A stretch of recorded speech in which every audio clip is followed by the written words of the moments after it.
जी तो दोस्तों, खांजी के नए लेसन के साथ शुजा हैदर जापान हाउस की तरफ से आपकी खिदमत में हाजिर है। हमने 3 लेसन इससे पहले खांजी के किए थे, जिसमें हमने काउंटिंग की और ही खांजी के कुछ बेसिक चीज़ें की। आज हम उसको आगे लेके चलते हैं। ये एक आपने पढ़ा था खांजी, इसको हम हितो भी पढ़ते हैं, जिन भी पढ़ते हैं और निन भी पढ़ते हैं। जब ये किसी मुल्क के नाम के साथ आता है तो पाकिस्तान जिन, या निहोन जिन, अमेरिका जिन, फ्रांस जिन यानी फ्रांस का बाशिंदा, जापान का बाशिंदा, पाकिस्तान का बाशिंदा, अमेरिका का बाशिंदा वगैरह वगैरह। ठीक है। और जब हम इसको अकेला पढ़ते हैं, अनोहितो वा पाकिस्तान जिन दिस, वो शख्स पाकिस्तानी है, वो दूर से पता चल जाता है। ठीक है। अनोहितो वा पाकिस्तान जिन दिस, वो पाकिस्तान का जिन नहीं है, पाकिस्तानी का बाशिंदा है। ठीक है। करे वा करे मो पाकिस्तान जिन दिस, वो भी पाकिस्तानी है। नान निन दिस का कितने अफराद हैं, यहाँ पे हम निन पढ़ेंगे। ठीक है। नान निन कितने अफराद हैं। सान निन दिस 3 लोग हैं। गोनिन दिस 5 लोग हैं। तो यहाँ पर हम निन पढ़ेंगे उसको। अकेला है तो अनोहितो, वो शख्स। कोनोहितो वा दारे दिस का, ये शख्स कौन है। कोनोहितो वा निहोंजिन दिस, ये शख्स जापानी है। या कोनोहितो वा असलम सान दिस, ये शख्स असलम साहब है। ठीक है। तो ये हमने पढ़ा था, रिवाइज़ किया थोड़ा सा।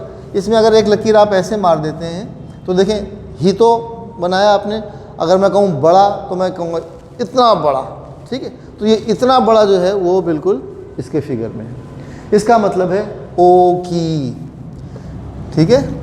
इसको हम पढ़ते हैं ओ, और इसके आगे की लगा होता है तो इसको ओ की पढ़ते हैं। ओ की का मतलब बिग।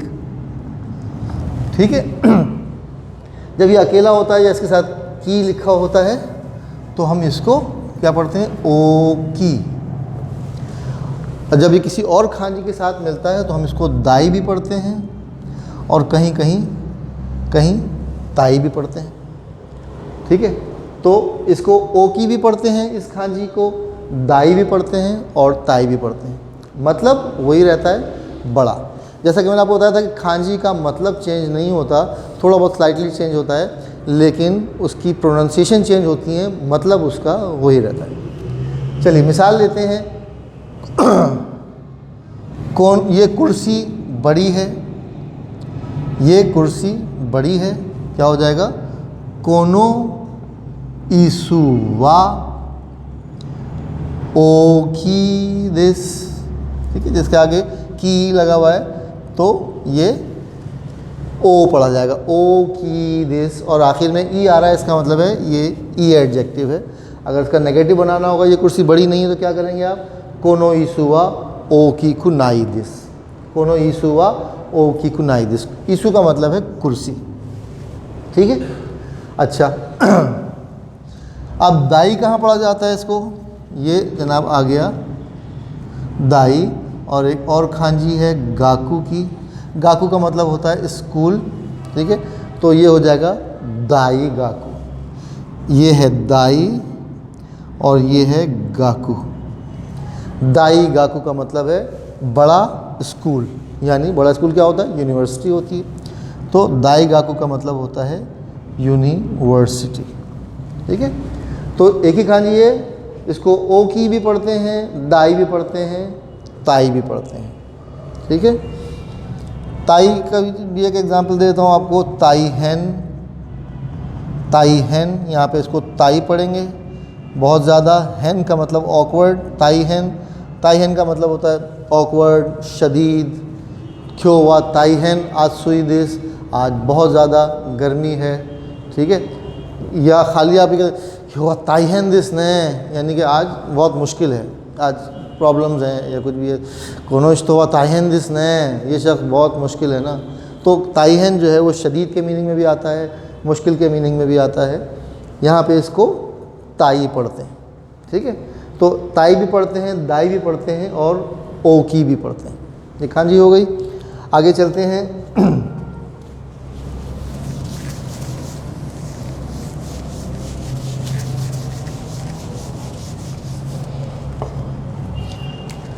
चलिए आसान खांजी करते हैं हम इसको। एक लकीर ये लगाई, फिर ये लगाई, फिर ये लगा दी। ये क्या बताता है? वैसे भी देखने में लगता है ये ज़मीन और ज़मीन के ऊपर। इसको हम उए पढ़ते हैं। उए का मतलब है ऊपर। इसको हम कहीं कहीं जो भी पढ़ते हैं, ठीक है। और इसको हम, इसके आगे गारू लिखा हो तो आ भी पढ़ते हैं, आ गारू। आगारू का मतलब ऊपर होना। और इसको हम खामी भी पढ़ते हैं कहीं कहीं, ठीक है। तो मेनली इसको ज़्यादातर उए या अगारू या अगेरू के वक्त पे पढ़ा जाता है। चलिए इसके एग्जाम्पल लेते हैं। बिल्ली दरख्त के ऊपर है। बिल्ली दरख्त के ऊपर है, क्या हो जाएगा? नेको वा, नेको का मतलब बिल्ली, नेको वा खीनो उएदिस, बिल्ली जो है वो दरख्त के ऊपर है। की का मतलब होता है लकड़ी या दरख्त। की का मतलब होता है दरख्त या लकड़ी, ठीक है। खीनो उएदिस, दरख्त के ऊपर है, ठीक है। अगली खांजी हम चलते हैं, या बल्कि इसको ही हम एग्ज़ाम्पल ले लेते हैं कि वो जापानी ज़ुबान का माहिर है, ठीक है।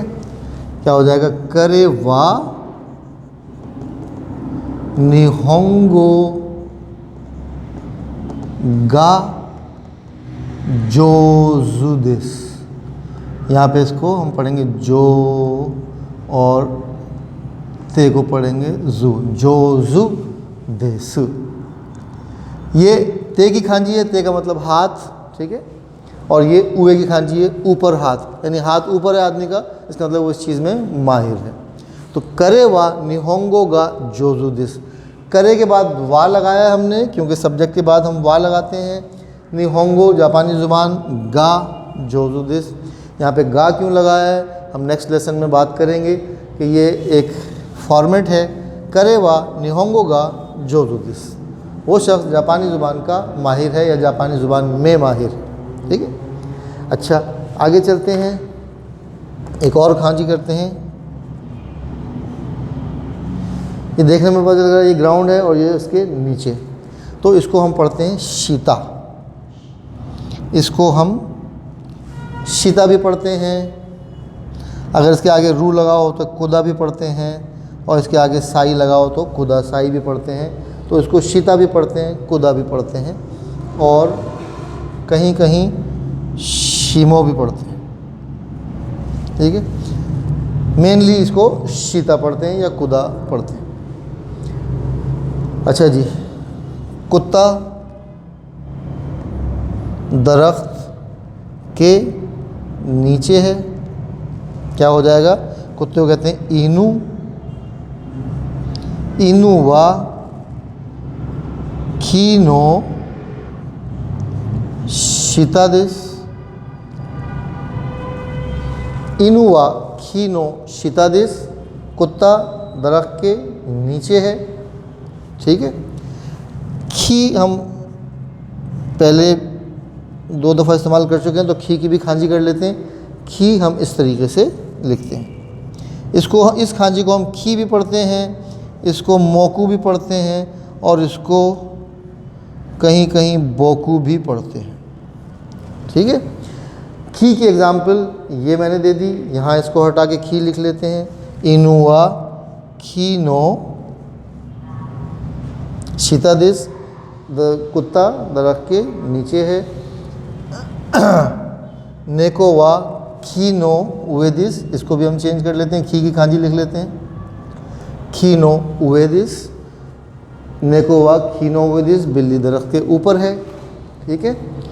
अच्छा आगे चलते हैं।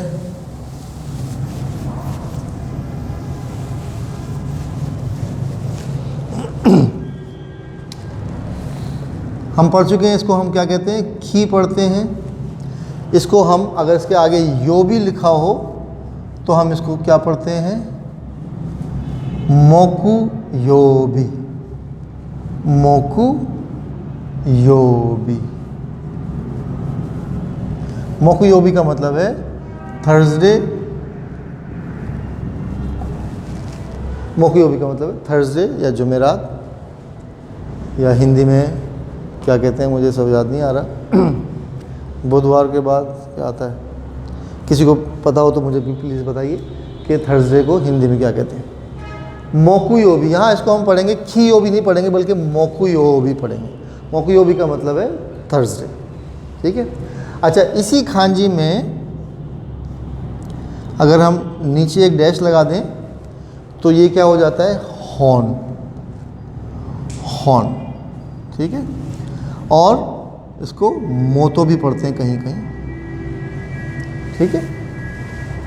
इसको हॉर्न भी पढ़ते हैं और मोतो भी पढ़ते हैं। हॉर्न का मतलब होता है बेस, सॉरी, हॉर्न का मतलब होता है किताब, और इस खांजी का मतलब देखें दरख्त की नीचे लकीरें नहीं, दरख्त की जड़ है, तो इसको बेस के मीनिंग में भी इस्तेमाल करते हैं और रूट के मीनिंग में भी इस्तेमाल करते हैं, जड़ के मीनिंग में भी इस्तेमाल करते हैं और किताब के मीनिंग में भी इस्तेमाल करते हैं। चलिए किताब की एग्जांपल बना लेते हैं। ये किताब मेरी नहीं है, क्या हो जाएगा, कोनो होनवा वताशी नो जानाइदिस, ठीक है। वताशीनो जा अरीमासेन भी हो सकता है, वताशीनो देवा अरीमासेन भी हो सकता है। हम उसको अरीमस या अरीमासेन को जब वर्ब्स पढ़ेंगे उस वक्त डिटेल में बात करेंगे इसके बारे में। अभी हम सिंपली इसको जानाई कर देते हैं।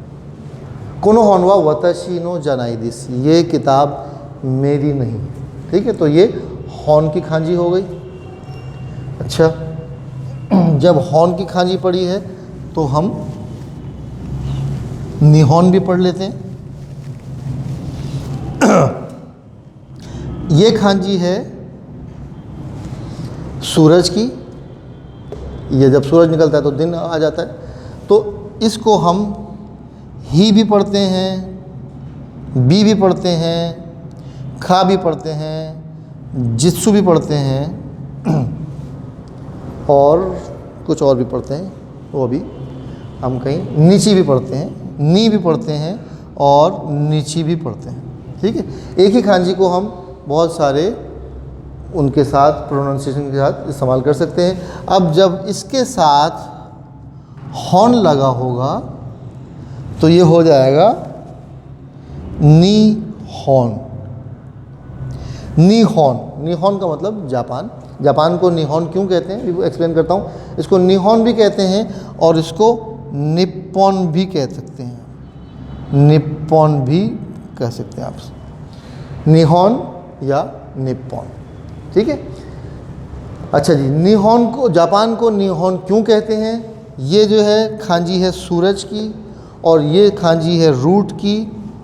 तो सूरज का रूट, सूरज की बेस, जापान में सबसे पहले सूरज निकलता है, तो इसलिए जापान को सूरज का रूट कहा जाता है कि सबसे पहले सूरज जापान में निकलता है, ठीक है। तो इसलिए इसका नाम निहॉन पड़ा है। ये हो गया। आगे चलते हैं। एक हम वताशी बहुत इस्तेमाल कर रहे हैं, तो वताशी की खांजी भी आप लोगों को आनी चाहिए। ये किया, ये किया, ये किया, ये स्ट्रोक लगाए और ये कर दिया। ये क्या है, वताशी। वताशी को वताकुशी भी कहते हैं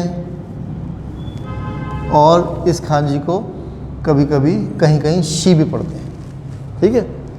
वताशी वा पाकिस्तान जिंदिस, मैं पाकिस्तानी हूँ, या वताकुशी वा पाकिस्तान जिंदिस, ठीक है। अच्छा, शी कब पढ़ते हैं, शी रित्सु। शी रित्सु का मतलब प्राइवेट, शी रित्सु, शी रित्सु का मतलब है प्राइवेट। कोई private school, private department, private university, उसको शी रित्सु कहते हैं, यानी मेरी खड़ी की हुई, मेरी बनाई हुई, शिरित्सु यानी प्राइवेट, ठीक है। तो ये कुछ खांजी हमने की हैं। आज इस लेसन में इतना ही रखते हैं। आगे मज़ीद खान जी के साथ हाज़िर होंगे। आपको पसंद आए तो सब्सक्राइब कीजिए और बेल आइकॉन पर क्लिक कीजिए। और कोई चीज़ समझ में ना आ रही हो, किसी चीज़ में आप लगता है आपको कोई कमी है, कोई बेशी है, तो आप कमेंट्स में लिख सकते हैं। मुझे फ़ोन भी कर सकते हैं, ये व्हाट्सएप का नंबर है। और कोई सजेशन देना चाहें तो वो दे सकते हैं। बहुत शुक्रिया।